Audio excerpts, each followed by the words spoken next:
नमस्कार. बी ए भाग 1 राज्यशास्त्र या पेपरमधील राज्यशास्त्र परिचय हा टॉपिक पाहत आहोत. यापूर्वीच्या तासांना आपण राज्यशास्त्राचा अर्थ, व्याख्या, स्वरूप, व्याप्ती तसेच राज्यशास्त्र आणि राजकारण यातील फरक हा भाग पाहिलेला आहे. यानंतर या टॉपिकमधील शेवटचा जो भाग आहे तो म्हणजे राज्यशास्त्राचे महत्त्व.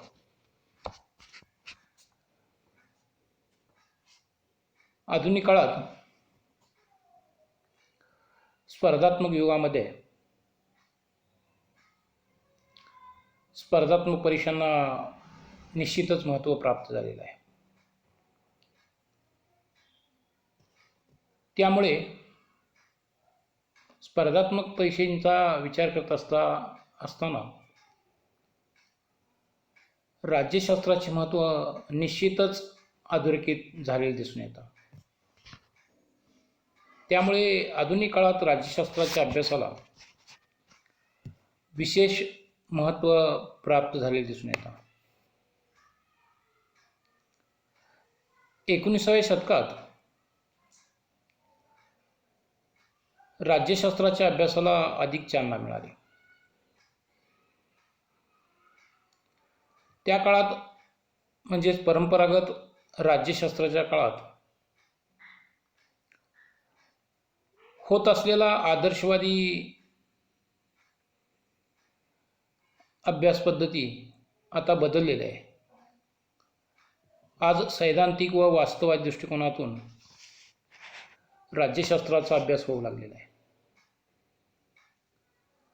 आज बहुसंख्य देशांच्या मध्ये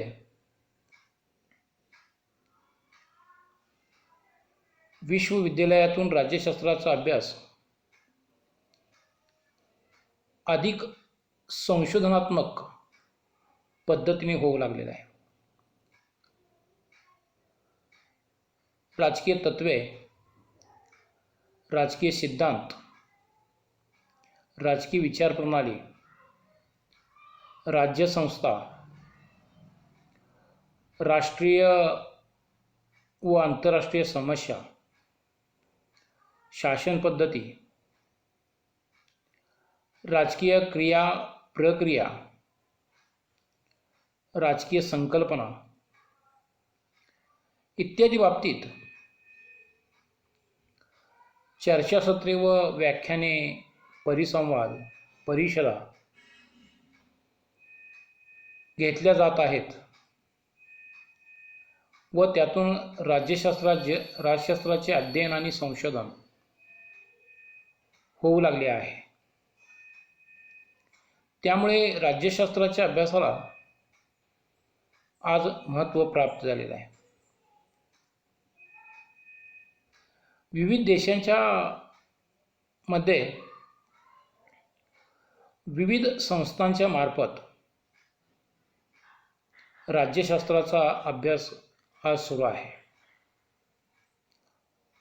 उदाहरणार्थ इंग्लंडमध्ये Fabian society, London school of economics and political science, royal institution of international affairs, political studies association of United kingdom, तसेच अमेरिकेमध्ये academy of political science, American academy of political science association या संस्थांच्याद्वारे राज्यशास्त्राचा अभ्यास संशोधनात्मक होताना दिसून येतो. भारतामध्येही गोखले अर्थशास्त्र संस्था पुणे,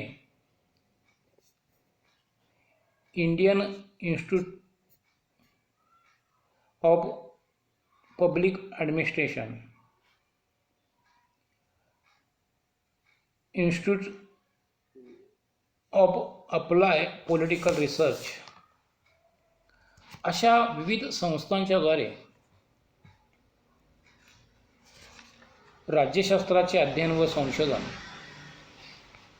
आज सुरू आहे. अशा विविध संस्थांच्याद्वारे वेगवेगळे नियतकालिके त्या ठिकाणी प्रसारित होत आहेत.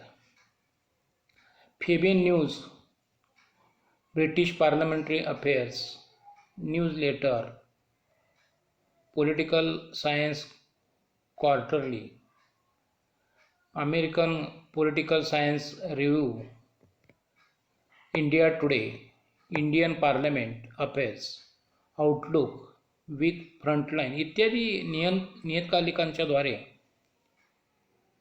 राज्यशास्त्रातील विविध विषयांचे विचारमंथन आणि प्रसारण होऊ लागलेले आहे. अलीकडच्या काळात राज्याच्या विविध जबाबदाऱ्या वाढलेल्या आहेत.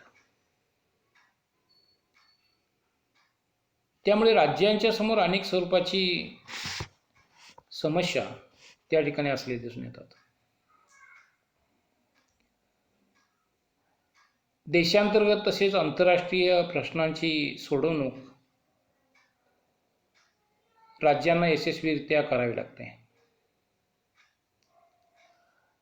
राष्ट्रीय आणि आंतरराष्ट्रीय शांतता प्रस्थापित करून अखिल मानवी जातीचे कल्याण साधणे हे प्रत्येक राज्याचे प्रमुख कर्तव्य आहे. त्यामुळे शांतता, मानवता, बंधुता, सहजीवन, सहकार्य या गोष्टींचे महत्त्व लक्षात घेऊन ते प्रत्यक्षात आचरणात आणण्याचे कार्य केवळ राज्यशास्त्राच्या अभ्यासामुळेच होऊ लागलेले आहे. बर्नार्ड शॉ यांनी म्हटल्याप्रमाणे राज्यशास्त्राच्या अभ्यासामुळे मानवी संस्कृतीचे रक्षण होऊ लागले. राज्यशास्त्र एक सामाजिक शास्त्र आहे. त्यामुळे सामाजिक शास्त्रांच्या प्रमाणेच राज्यशास्त्र मानवाच्या विकासास उपयुक्त व आवश्यक आहे. मानवी जीवन स्वयंपूर्ण सुखी करण्यासाठी राज्यशास्त्राचा अभ्यास आवश्यक आहे. मानवाच्या राजकीय जीवनाचा अभ्यास करण्यासाठी राज्यशास्त्राचा अभ्यास उपयुक्त ठरतो. राज्यशास्त्रात राज्यसंस्था, शासन संस्था, राज्याची कर्तव्ये, कार्ये, नागरिकांचे हक्क, कर्तव्य, कायदा, स्वातंत्र्य, समता, न्याय, राज्यघटना, राजकीय पक्ष, लोकमत यांचा अभ्यास केला जातो. राज्यशास्त्राच्या अभ्यासामुळे नागरी जीवनाचे विविध पैलू समजून येतात. राज्याची वर्तमान स्थिती, भूतकाळ व भविष्यकाळातील कर्तव्यपूर्ती यांचे ज्ञान राज्यशास्त्राच्या अभ्यासामुळे होते. कल्याणकारी राज्य कसे निर्माण करावयाचे यासंबंधीचे मार्गदर्शन राज्यशास्त्राच्या अभ्यासातून होत असते. आधुनिक जग हे 21व्या शतकाकडे झेपावलेले असताना राज्यशास्त्राचा अभ्यास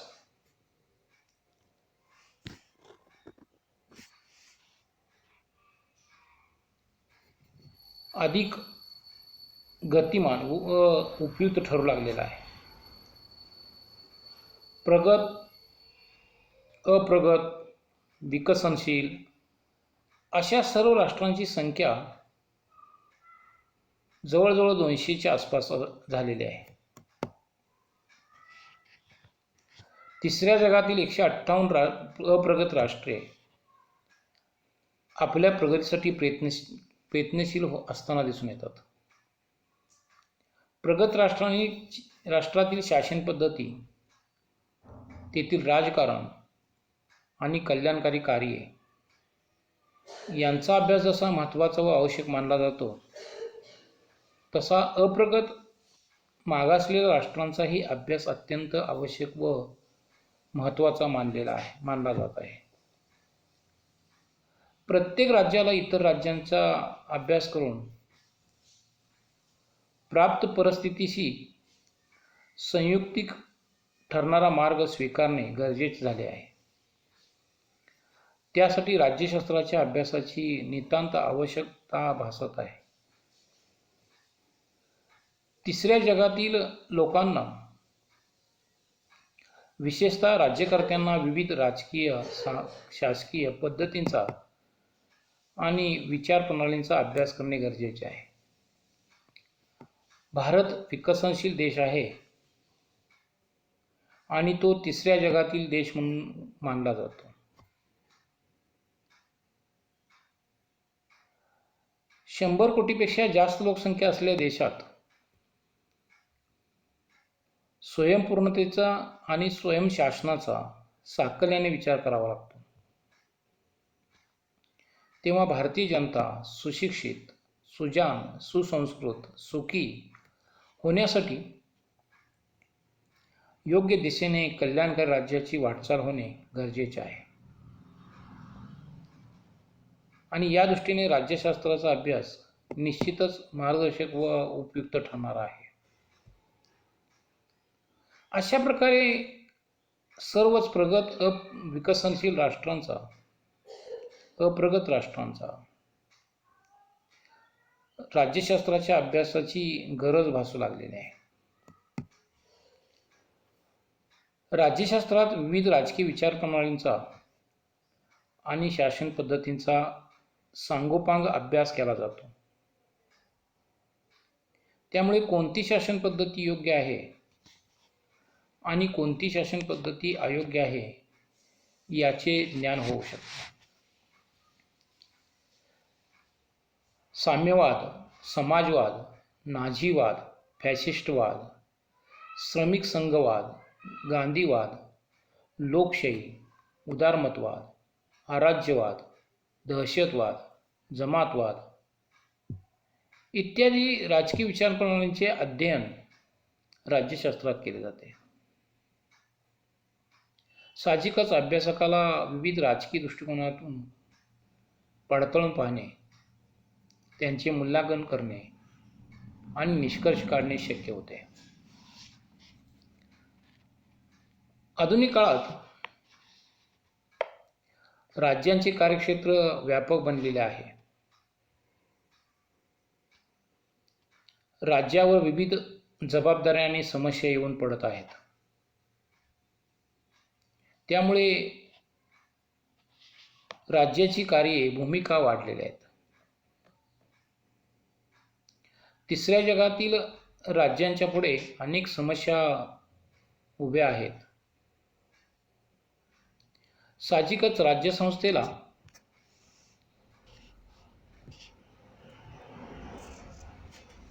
औपचारिक व अनौपचारिक अशी दोन्ही प्रकारची कार्ये पार पाडावी लागतात. अर्थात या सर्व कार्यांचा आणि क्रियाप्रक्रियांचा ओहापोह राज्यशास्त्रात केला जातो. राज्यातील अंतर्गत कलह, संघर्ष, यादवी थांबून राज्यात शांतता, सुव्यवस्था प्रस्थापित करण्याचे महत्त्वपूर्ण कार्य राज्य सरकारला करावे लागते. राज्याच्या सार्वभौमत्वाचे रक्षण करून आंतरराष्ट्रीय शांतता प्रस्थापित करण्याचे कार्य शासनाला करावे लागते. आंतरराष्ट्रीय संबंध प्रस्थापित करून मैत्रीचे, सामंजस्याचे संबंध प्रस्थापित करावे लागतात. 2 जागतिक महायुद्धानंतर प्रत्येक राष्ट्राला मानवता, बंधुता आणि शांतता यांचे महत्त्व पटू लागले आहे. अखिल भारतीय मानवजातीचे संरक्षण करण्यासाठी आणि मानवी संस्कृतीचे संवर्धन करण्यासाठी मानवी मनाचा विकास होणे गरजेचे आहे. शांतता, मानवता, बंधुता, सहजीवन, सहकार्य या गोष्टींचे महत्त्व पटवून देण्याचे कार्य राज्यशास्त्र करीत आहे.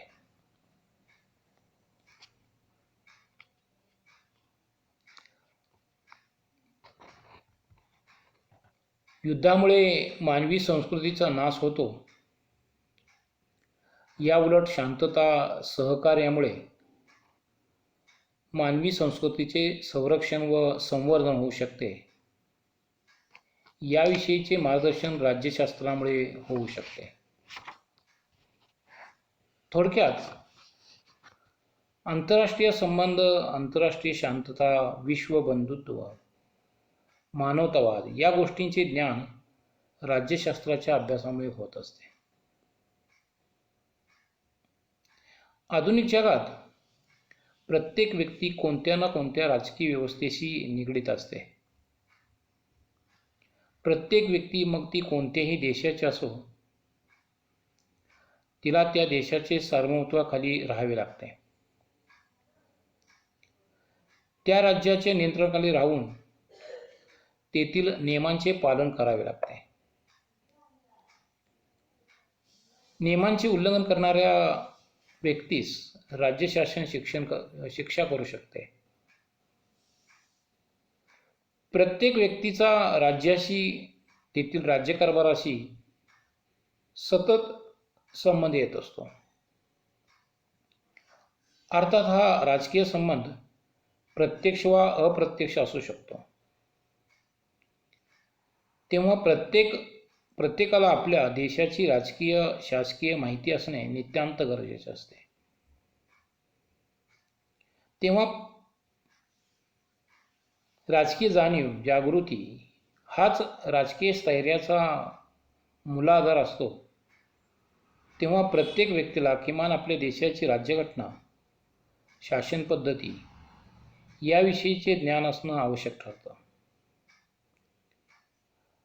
राज्यशास्त्राच्या अभ्यासामुळे व्यक्तीला अशा प्रकारचे राजकीय ज्ञान मिळू शकते.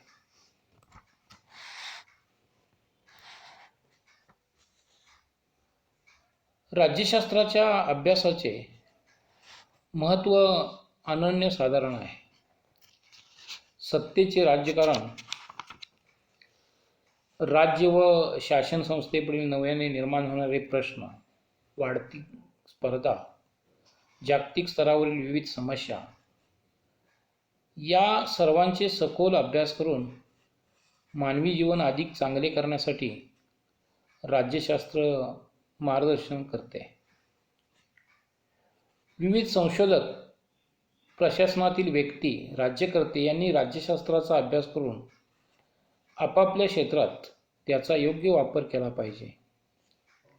मानवी जीवन अधिक समृद्ध करण्यासाठी राज्यशास्त्रातील विचार नेहमीच प्रेरणादायी ठरलेले आहेत. एक सामाजिक शास्त्र या दृष्टिकोनातून राज्यशास्त्राचे महत्त्व अधोरेखित करता येतं. राज्यशास्त्राच्या अभ्यासाचे महत्त्व जाणून घेत असताना या विषयाच्या मर्यादा विचारात घेणे गरजेचे आहे. एक व्यक्ती किंवा नागरिक म्हणून राज्यशास्त्राचा अभ्यास मर्यादित असणे योग्य होय. परंतु राज्यकर्त्यांना राज्यशास्त्राचा अभ्यास अधिक व्यापक स्वरूपात करण्याची गरज आहे. अलीकडे काही राष्ट्रात राज्यकर्त्यांना राज्यकारभाराचे तर शासनकर्त्यांना प्रशासनाचे ज्ञान करून देण्यासाठी परिसंवाद, शिबिरे, परिषदा, कार्यशाळा भरवताना दिसून येतात. राज्यशास्त्राचा अभ्यास विद्यार्थी वर्गाकडून शैक्षणिक अभ्यासक्रमाच्या मर्यादित होताना दिसून येतो.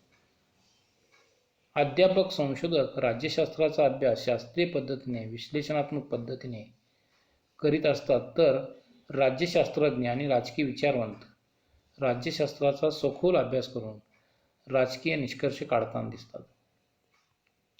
थोडक्यात राज्यशास्त्राच्या अभ्यासाचे महत्त्व अनन्यसाधारण आहे असे आपणास म्हणता येईल. अशा प्रकारे आपणास राज्यशास्त्राचं महत्त्व हा मुद्दा याचं स्पष्टीकरण करता येईल.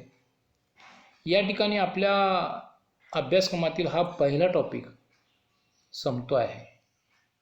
इथं आपण थांबतोय. थँक्यू.